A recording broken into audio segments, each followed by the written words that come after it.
ब्रह्मांड शब्द का अर्थ है ब्रह्म द्वारा बनाई गई सृष्टि। हमारे हिंदू शास्त्रों में ब्रह्म भगवान के उस रूप को कहा जाता है जो जगत, संसार और इस ब्रह्मांड का रचयिता है। हमारे वेद और पुराणों में ब्रह्मांड के बहुत सारे रहस्य मिलते हैं जो हमें हैरान कर देते हैं।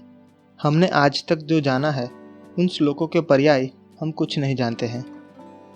जिस तरह हर सॉफ्टवेयर का अलग अलग कोड होता है और वह कोड निश्चित प्रोग्रामर ही लिख या पढ़ पाते हैं, उसी तरह संस्कृत श्लोकों को केवल ब्रह्मज्ञानी ही लिख या पढ़ सकते हैं। इन ब्रह्मज्ञानियों को ही ब्राह्मण कहा गया है, जो अपने ज्ञान की गंगा से भारत की भूमि को पवित्र बनाते थे। आधुनिक विज्ञान भी हमारे वेदों और हमारे शास्त्रों के विज्ञान को मानने लगा है। जैसे हमारे शास्त्रों में कहा जाता है कि मनुष्य जब मरता है तो पुराने वस्त्रों को त्याग कर नए वस्त्र पहनता है, उसी तरह जीवात्मा भी अपने पुराने शरीर को त्याग करके नया शरीर पाता है। इस बात को विज्ञान भी मानता है कि अणु परमाणु अलग अलग रूप ले सकता है। विज्ञान चाहे कितना भी उन्नत हो चुका हो, लेकिन कोई आज तक ये नहीं बता पाया कि जीवियों के हृदय में ऊर्जा का स्रोत क्या है। पद्म पुराण में कहा गया है कि धरती पर 84 लाख भिन्न भिन्न प्रकार की प्रजातियां हैं जो 6 विभागों में बटी हुई हैं। जलज, स्थावर, कीड़े, पंछी, पशु और मानव, ये 6 विभाग है। लेकिन क्या 84 लाख प्रजातियां केवल हमारी पृथ्वी पर ही है?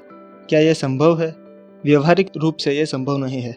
आधुनिक विज्ञान के अनुसंधानों से यह पता लगाया गया है कि लगभग 12 लाख प्रजातियां ही धरती पर रहती है और यह प्रजातियां दिन ब दिन विलुप्त होती जा रही है। अगर ऐसा है तो बाकी 72 लाख प्रजातियां कहाँ गई?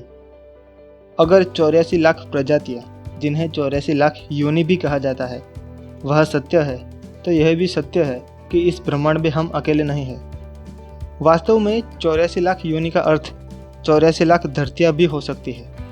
कोटि सूर्य के इर्द गिर्द घूमने वाली 1 करोड़ पृथ्वी भी हो सकती है। ब्रह्मांड का आकार और उसकी सीमा हमारी कल्पना से अधिक विशाल है। ब्रह्मांड के सामने हम बौने हैं। तकनीक कितनी भी आधुनिक हो गई हो, लेकिन अब तक हम अपनी आकाश गंगा से बाहर नहीं जा सकते।